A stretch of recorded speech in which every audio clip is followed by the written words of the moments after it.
Good morning, this is Diana with Affective Dog Behavior. Still a little bit too dark to film the dogs, so I decided to bore you guys a little bit with some talk about a study that has been done in Finland. It included over 13,000 dogs, so it was a rather big study. And that study revealed that there is a gene that is linked to separation anxiety. Oops, Lucy is sniffing out something. Lucy, oh, come on. You want to see that? Let's see how she got hung up. Let's see. What is that, Lucy? Is that scary? Oh, Lucy. Hey, Lucy. Come on, baby. Gracie is checking it out. Gracie, what is that? Hey, Lucy. Come here. Let's play. Let's play. If there's something scary, if there's stress, you gotta play. Play the stress away. Huh, Lucy? Come on. What is that? What is that? What is that silly thing, huh? What is that silly thing? Play the stress away. What is that silly thing, huh? Let's go. Okay, we conquered that one. Now I don't remember where I was in my study. So, anyway, back to that study. It doesn't matter where I got stuck. Studies like that always scare me a little bit. Because when they tie a certain gene to specific behaviors, knowing as humans, we tend to get lazy in our attempts to help our dogs. So let's say genetically a dog is said to be aggressive. What are we going to do? Are we going to reach for medication? Even though it is still a behavior issue. Whether it's genetic or not, it's still just a behavior issue. Or are we going to reach for the needle and euthanize the dog? Thank you, Gracie.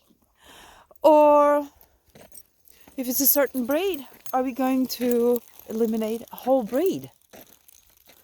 Like we've been trying with pit bulls in certain areas.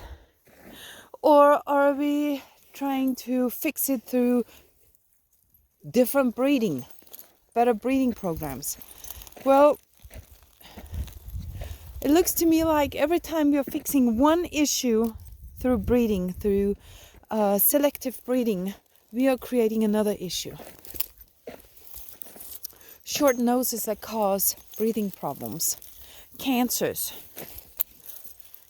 hip problems. You name it, it's there. We try to fix something by genetically, but it's through genetic selection, and we mess it up. So that does not give us a really good track record. Mercy.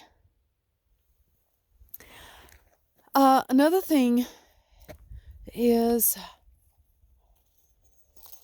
as I said, with things like separation anxiety, it doesn't really matter if there is a gene that says that a specific dog is prone to separation anxiety.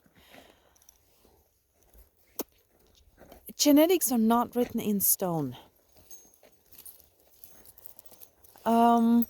There are processes that can turn off and on a switch in the DNA.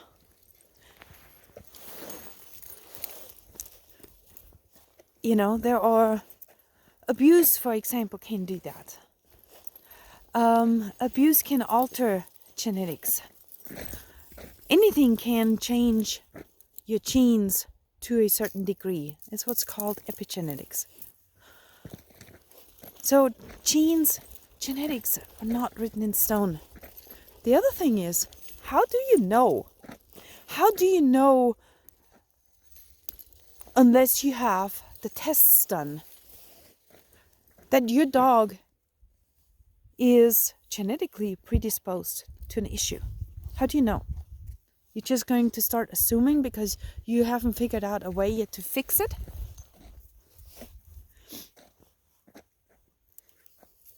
Think about that. It's so easy to excuse everything, to excuse our own failures with it's genetics.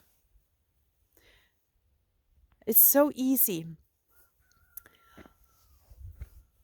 Joe and I, we have a dog at home. We have 2 dogs at home that have put holes in us. One is Lilu. She's a German Shepherd Golden Retriever mix. Oh, she was tough. She was so reactive. Seeing another animal, another dog, just 500 feet away, I mean, she would start flip-flopping on the leash and scream like I was beating her.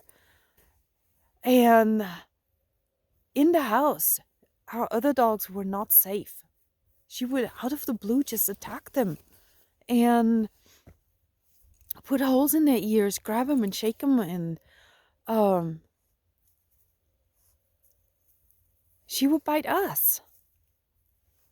Our Shar-Pei, he has bit me in my knee twice when another dog was on the horizon and he couldn't get to it. Total frustration.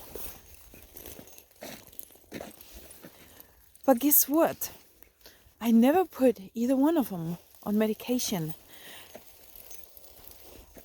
We did consider giving Lilu up again. But she would have had to go back to the shelter and she would have been euthanized. But it was hard. We've never dealt with a dog like her before. But guess what? We didn't give up. I didn't give up. I started sliding from one training method to the next. Until I finally ended up where I am today. Thank you, Lucy. Which is force-free. And thank you, Gracie.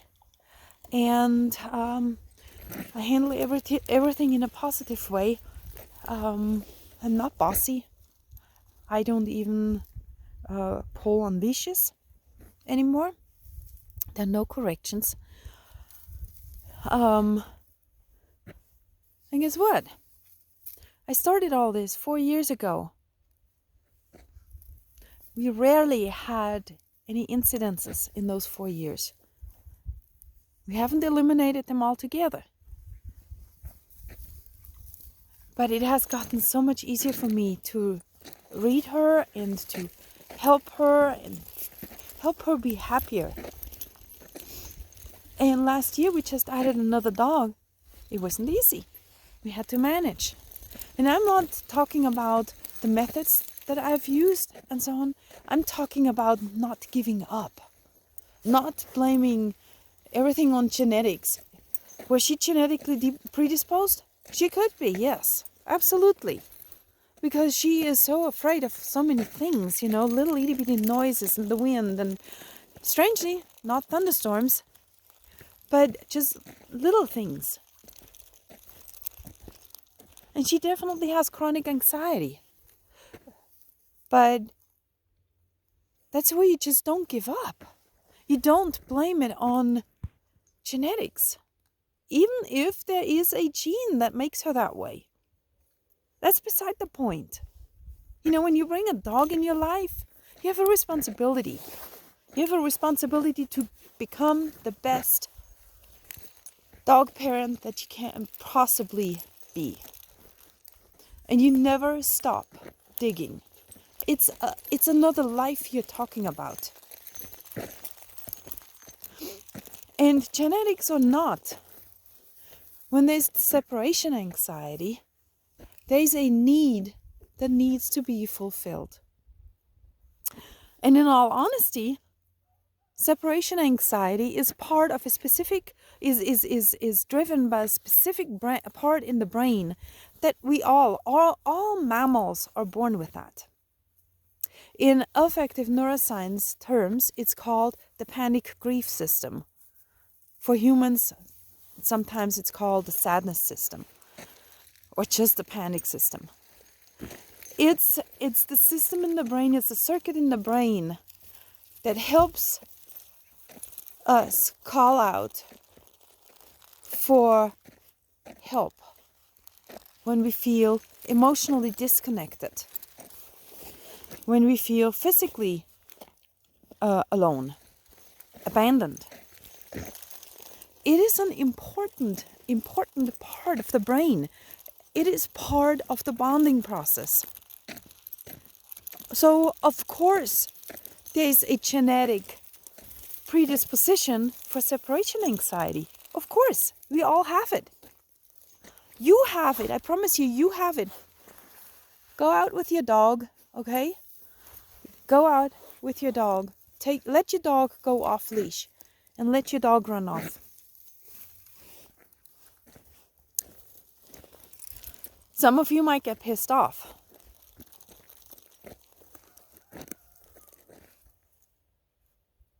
Some of you might might panic. Remember panic grief system? It's called panic grief system. Some of you might panic. Where is my dog? I love my dog. I don't want to lose my dog. That's separation anxiety. It's right there. We just forget that we have it too, because we always think. Because we always use our thinking brain more than our emotional brain.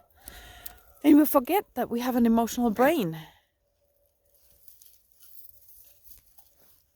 So, of course, dogs are predisposed. Some of them might be a little bit more than others. Who cares? Take care of that need. There is a need for emotional connection. Now think of this too. We take puppies away from their moms and from their littermates, from their siblings. They're not just littermates, they're siblings, they're family. We take them away in the south at 6 weeks. We take them away at 8 weeks, 12 weeks. How traumatizing. And then we bring them in with a different species.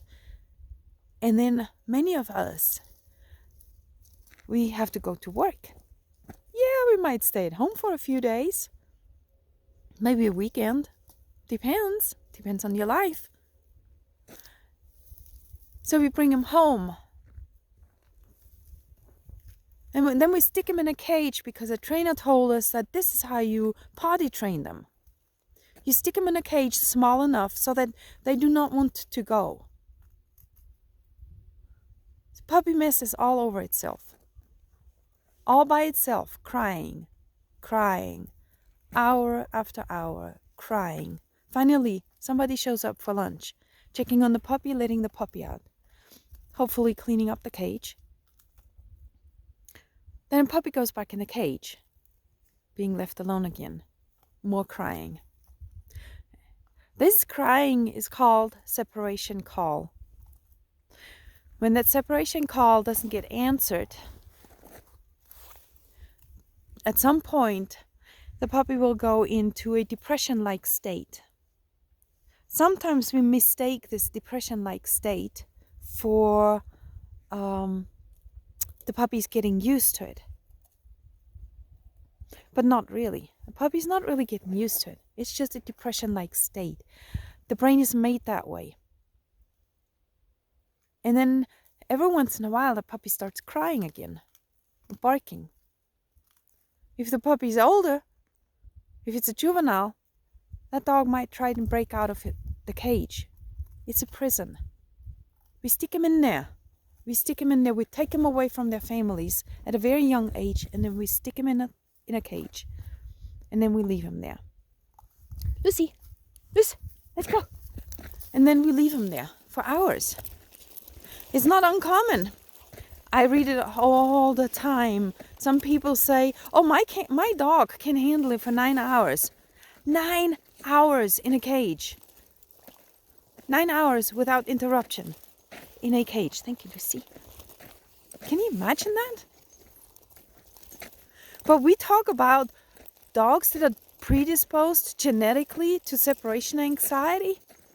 So what do we want? We want a stuffed animal with a heartbeat that we can stick in a cage for 9 hours without making a beep. There are responsibilities, people. There are responsibilities. When we bring a dog into our lives, we have to live up to those responsibilities. And blaming separation anxiety on genetics and trying to fix it through better breeding, that's not the answer. That's just not the answer. Think about your responsibility as a dog owner, as a canine professional, as a trainer, as a breeder. It's not in the breeding, I promise you.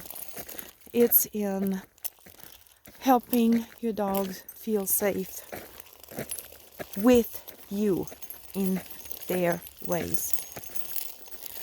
And that's what we are working towards with this concept of affective dog behavior.